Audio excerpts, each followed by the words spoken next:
Hanging from skyscrapers, diving with live wires, battling Arctic storms, these deadly jobs pay up to 500 grand. Would you do them? You're out in the middle of nowhere, cold winds screaming across the deck, waves crashing hard enough to knock a man overboard.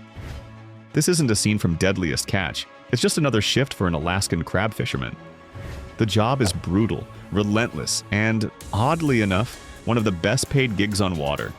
Some veterans here pull in close to $500,000 in just a few months. Sounds insane? That's because it is. These fishermen face one of the most hostile environments on Earth, the Bering Sea. The temperatures drop below zero, the ice thickens on every surface, and the waves can hit 30 feet. Crews work up to 20 hours a day, hauling in massive steel crab pots that weigh over 800 pounds, each one swinging dangerously as the boat rolls under them. One wrong step, and you're done, either crushed or swept away. There's no safety net, no second take. Why do they do it? Money, big money. The high demand for king crab, especially during peak seasons, drives prices through the roof. A single full pot can pull in thousands. Multiply that by hundreds over a short season, and you're staring at earnings that rival top-tier corporate bonuses. But it's not just the weather or heavy gear. Sleep deprivation, frostbite, injuries, it's all part of the trade. And then there's the isolation. No phone, no internet, just ocean and work. For weeks at a time, these crews live completely cut off, operating on adrenaline, coffee, and sheer grit. Even so, some keep coming back year after year. They'll tell you it's the thrill, the brotherhood, the paycheck, and for some, the odd peace that comes from being so far off the map. Out here, it's man versus nature, no filters, no pretense. It's not a job for most. But for those who can handle it, crab fishing in Alaska isn't just one of the most dangerous jobs in the world. It's also one of the most rewarding. Now picture this: you're descending into black water, visibility near zero, pressure building around your body like a vice. You're carrying a live welding torch, and somewhere in the depths, steel structures wait to be fused or repaired. Welcome to the world of underwater welding, where fire meets water and danger pays off big. Underwater welders are the unsung backbone of offshore rigs, bridges, shipyards, and dam systems. They're trained divers and certified welders who fix massive problems nobody else can reach. The pay? Up to $300,000 per year for top-tier professionals, depending on experience and location. That six-figure income doesn't come easy. It's earned one cold, dark dive at a time. The hazards are intense. Divers face something called delta P, or differential pressure, an invisible water force strong enough to trap or crush a human instantly. Electric shock is a real threat despite the gear. There's always the risk of explosions from trapped gas pockets, or worse, rapid decompression sickness, the bends, which can cripple or kill without warning. There's also the psychological grind. You're working in full gear, sometimes over 100 feet underwater for hours at a time. Every weld must be precise. One slip and you could compromise an entire structure or your own safety. Claustrophobia, fatigue, and pitch-black silence are your constant companions. Still, the rewards are massive. Not just in cash, but in reputation. Underwater welders are elite. They're flown to jobs around the world. Oil rigs in the North Sea, military docks in the Pacific, salvage operations in tropical ports. And when the work's done, many take months off to rest. Luxuries most 9-to-5ers only dream of. It's not just welding. It's a high-risk, high-skill dance between danger and control, in a place where few ever go. And the deeper you go, the higher the paycheck climbs. You jump from a plane straight into a wall of smoke. The ground below isn't a battlefield, it's a burning forest. And your job? Land safely, gear up, and fight the flames before they explode into something unstoppable. This is life as a smoke jumper, one of the most intense firefighting roles in the world. They don't wait for roads or clearings. Smoke jumpers are elite wildland firefighters trained to parachute into remote fire zones before anyone else can get there. They carry up to 100 pounds of gear, including food, water, saws, and protective tools. Within minutes of hitting the ground, they're already cutting fire breaks, clearing brush, and containing infernos that could torch thousands of acres. Seasoned jumpers can earn $70,000 to $90,000 in a few hectic months, sometimes more if the fire season rages longer than usual. It's not just the money, though. It's the adrenaline, the purpose, and the absolute trust in your crew. One misstep on landing can mean broken bones. One missed gust of wind can take you miles off course. One wrong call and you're surrounded by fire. They train like military units. Most are former athletes, soldiers, or lifelong wildland firefighters. And even with years of experience, every jump feels like the first. The weather shifts. The winds roar, the fire moves. You adjust or you lose. Smoke jumpers are rarely seen, but their impact is massive.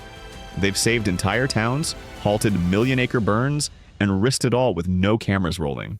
They work under the radar, sometimes sleeping under trees or in ashes, eating MREs and gearing up again before sunrise. It's a job that doesn't forgive mistakes, but rewards courage with respect, unmatched experience, and seasonal pay that rivals top tech contracts. No cubicle, no suits, just a parachute, an axe, and a fire waiting to be stopped. 100 miles off the coast, surrounded by nothing but gray skies and roaring waves, stands a metal beast, the offshore oil rig. This is where oil rig workers spend weeks at a time, battling isolation, high-pressure systems, machinery that can rip off limbs, and, honestly, weather that would send most people running. Especially in the North Sea, home to, some of the roughest waters on the planet. What makes this job worth it? The paycheck. Even entry-level workers can earn around 70 grand, while experienced drill operators and engineers pull in over $150,000 annually. And they get it fast, working in 12-hour shifts for weeks straight, often in complete isolation. The dangers? Oh, they're everywhere. The rig is a maze of steel, slick with oil, vibrating with noise. One wrong move near a pressurized pipe or rotary drill can turn deadly in seconds. Fires and explosions, though rare, are catastrophic when they hit. There's no fire truck out here, only emergency drills, quick reflexes, and, the hope that the chopper shows up on time. Then there's the weather. Winter storms in the North Sea are no joke. Wind chills drop well below freezing, waves slam against the rig like wrecking balls, and visibility drops to near zero. Walking between units feels like crossing an airport runway during a hurricane. But oil rig workers also enjoy long off seasons. They work 2 or 3 weeks on, then 2 or 3 weeks off, often with flights, housing, and meals covered. That means high income, low living costs, and time to rest or travel between shifts.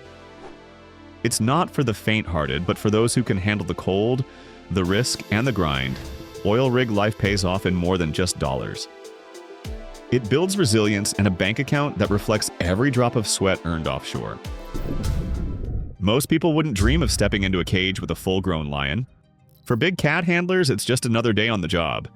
They work with lions, tigers, leopards, and sometimes even jaguars, training them, feeding them, and forming bonds that walk a thin line between trust and danger. This isn't just waving treats and playing with cubs. These animals are unpredictable, powerful, and wild, no matter how many years they've spent around humans. Handlers need total awareness at all times. One mood swing, one missed signal, and you're face-to-face with a predator that can take you down in seconds. So why do it? Passion and money. Skilled big cat handlers at reputable wildlife parks, sanctuaries, or entertainment companies can earn up to 100 grand per year. That includes training for shows, supervising breeding programs, or participating in conservation efforts. The job demands both physical courage and deep psychological understanding. Every move matters. Feeding sessions must follow strict schedules. Behavioral cues have to be read instantly, and trust must be earned daily. There are no shortcuts. Beyond the danger, there's also controversy. Good handlers don't work for roadside attractions or shady circuses. The best in the field dedicate their lives to proper animal welfare, ensuring these creatures live with dignity, stimulation, and proper care. It's not about dominance, it's about balance. The most seasoned handlers compare it to dancing with a loaded gun. Beautiful, powerful, thrilling, but you never let your guard down. And in exchange, they live lives few others dare to even try, earning a rare place among both predators and professionals. Far out in the sea, where waves crash below and seagulls drift by on wind gusts, someone is scaling a tower taller than the Statue of Liberty. That someone is an offshore wind turbine technician. Their job? Climb up, hang on, and fix what keeps the blades turning. With the clean energy boom, wind farms have exploded in number, especially offshore. Each turbine produces megawatts of power, and when one goes down, the clock starts ticking. That's when these technicians suit up, board a helicopter or a boat, and head out to fix it.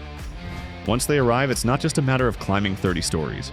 The wind is intense, the weather changes fast, and the top of the turbine, called the nacelle, isn't exactly roomy. Inside, it's packed with electronics, hydraulic systems, and gearboxes. One mistake here can lead to hours of delays or worse. Despite the risk, it's a job that pays. Top earners make close to 100 grand per year, especially those who work internationally or in remote locations. It takes a mix of physical fitness, electrical and mechanical know-how, and serious focus. One hand for you, one for the job. That's the rule when you're hanging over the sea. And yes, they do get to pause and look around. That moment of peace, standing hundreds of feet above the ocean, is a rare reward most office workers will never know. But they earn every second of it. Wrench in one hand, wind howling in their ears. Some jobs take you into boardrooms. This one takes you straight into sunken ships, tangled wrecks, and pitch-black depths. Commercial divers who specialize in salvage operations are like, modern-day explorers. Except instead of looking for gold, they're recovering cargo, clearing hazards, or repairing submerged infrastructure. The work ranges from pulling aircraft wreckage out of rivers to retrieving containers that fell off massive cargo ships. It's not glamorous. It's dangerous, technical, and physically draining. But it pays. Experienced divers in this niche can earn $120,000 to $180,000 annually, sometimes more if they're brought in on high-stakes emergency jobs. The dangers are real. Visibility underwater can drop to nothing. Tangles of steel, jagged metal, and fishing lines can trap you in seconds. There's always a risk of nitrogen narcosis, decompression sickness, or running low on air while deep in a rusted hull. Plus, the psychological strain of diving into enclosed, eerie spaces is no joke. To succeed, divers train for years. They're experts in navigation, welding, hydraulics, and even explosives. Some are ex-military. Others come from engineering backgrounds. All of them know there's no room for panic when you're 200 feet underwater, pulling ropes through a ship's skeleton. Despite the danger, many love the job. Every dive is a puzzle, every salvage is a story. And when the job's done and they surface with something that hasn't seen light in decades, that moment alone is worth it. No uniform, no official insignia, just body armor, weapons, and a contract. Private military contractors work in the world's most volatile hotspots, protecting assets, guarding high-risk individuals, and sometimes doing the kinds of jobs official forces can't. Their pay can reach well over $150,000 per year, especially for those deployed in conflict zones or hostile regions. Some pull in double that with hazard bonuses. But the cost? Living with your head on a swivel, your exit route always planned, and the understanding that one mistake can change everything. Many contractors are ex-military, special forces, Marines, or elite police units. Their skills are real advanced firearms, tactical driving, threat assessment, and survival. They operate in places where the rules bend, the threats shift daily, and the stakes are life and death. The danger isn't just about firefights. Roadside traps, ambushes, and misinformation are constant threats. Contractors work long hours, sleep in secured compounds, and may go weeks with minimal rest. And unlike official troops, they often have fewer legal protections if something goes wrong. Despite all this, the role remains in high demand. Governments, embassies, corporations, they all hire private security when things get serious. It's high pay, high risk, and high adrenaline. Not a job for those seeking comfort, but one for professionals who know exactly what they're walking into. From the ground, it looks like ballet on glass. But for the people suspended hundreds of feet above busy streets, this is work. Cleaning the towering windows of skyscrapers from the outside with little more than ropes, suction cups, and a lot of nerve. High-rise window cleaners don't all make a fortune. Most earn between $40,000 and $80,000 per year. But in rare cases, those working in major cities, on complex structures, in extreme conditions, some pull in over $250,000 annually.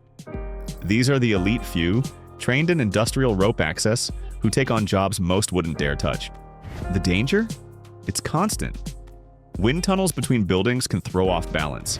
Rain makes surfaces slick. One poorly secured harness or faulty anchor can mean disaster. They do daily safety checks, use backups for everything, and take weather seriously. When the gusts get too strong, they don't climb. Training is rigorous. Besides the physical conditioning needed to scale a skyscraper, cleaners learn rescue procedures, emergency rappelling, and specialized cleaning techniques. The tallest buildings in the world, like the Burj Khalifa, require teams that move with military precision. And yet, many love the job. They talk about the peace in the air, the unique view of the world, and the pride of leaving a spotless finish on buildings most people only photograph. For a job that demands trust in every knot and every handhold, the reward is more than money, it's perspective in every sense. The road doesn't rumble, it creaks. You're driving an 18-wheeler across a frozen lake, and beneath your tires is nothing but ice. Welcome to ice road trucking, where each delivery might as well be a mission across the edge of the world. This job takes you to the remotest parts of Alaska, Canada, and Northern Territories, where towns and mining operations rely on seasonal ice roads for supplies. The only way in? Trucks that weigh over 30 tons, guided by drivers who have learned to trust their instincts over GPS. The risks are real and constant. The ice below can crack or collapse. Whiteouts can erase visibility within seconds. If the weight shifts wrong on a curve, the truck could tip. And if it goes into freezing water, there's no rescue. Many routes wind along narrow paths carved through snowbanks, with zero margin for error. And some roads exist only for a few weeks before the thaw wipes them out completely. Despite that, the job pays extremely well. Veterans can earn $80,000 to $100,000 or more in a single season that lasts only a few months. It's all condensed, high-pressure, high-reward work.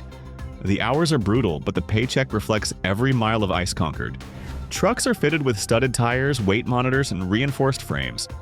Drivers often travel in convoys for safety, but if a rig goes down, it could be hours before help arrives. That's why experience matters here more than speed. No delivery is worth rushing, and yet deadlines are tight, loads are heavy, and the pressure never lets up. For those who crave solitude, snow, and the thrill of doing what most wouldn't dare, ice road trucking is the ultimate winter ride, where each crossing of frozen water is a gamble that just might earn you a fortune. In a quiet room, a suspicious device ticks. Wires snake in different colors packed into a small metal shell. No alarms, no sirens, just one person in a padded suit crouched close with a single task: disarm it. Welcome to the world of the bomb squad technician. These specialists are trained to face down explosives that could level buildings or take lives. They don't get a second chance. Every decision must be exact.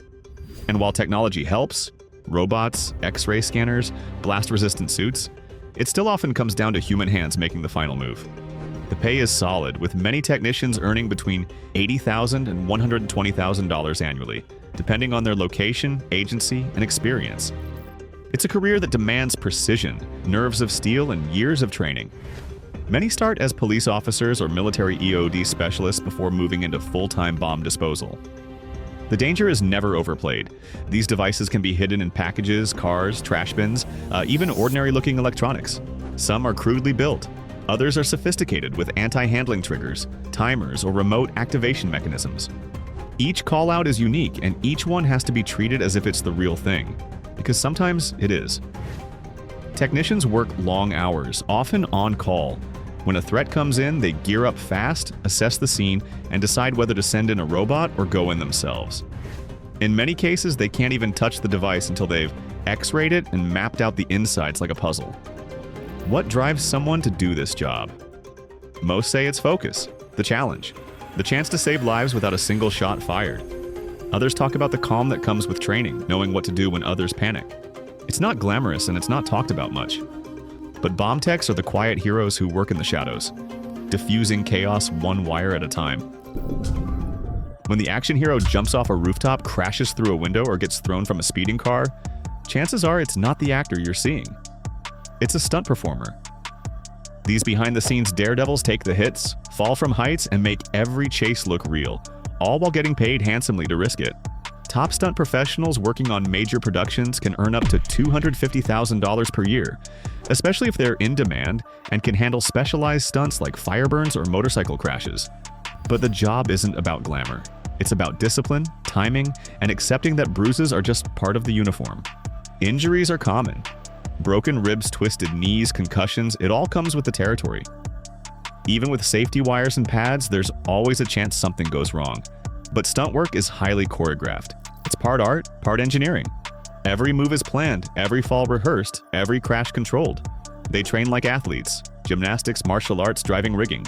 And many even study acting to match a character's movements perfectly. And while most people see only the end result on screen, stunt performers walk away with the real adrenaline, and in many cases, a paycheck that rivals what some actors take home. One of the world's rarest and strangest professions involves wrestling with danger, literally. Snake milkers extract venom from some of the deadliest reptiles on Earth. Why? Because venom is worth more than gold, up to $1,000 per gram. And it saves lives.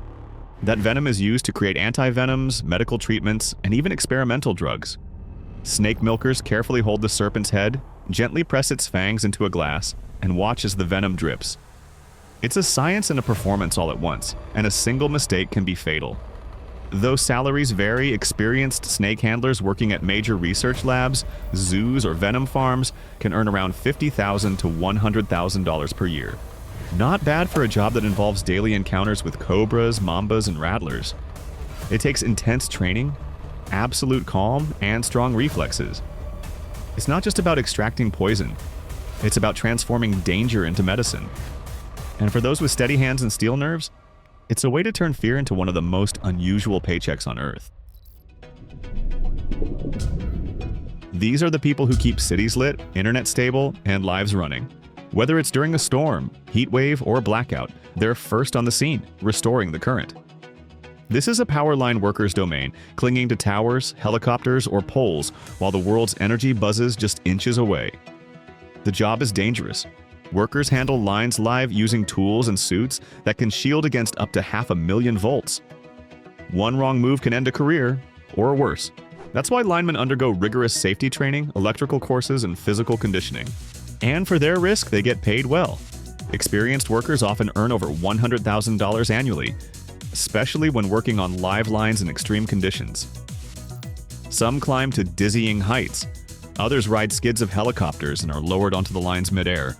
Every task is precise, every connection, bolt, and cable must be checked, tightened, and maintained, all while the power is still flowing.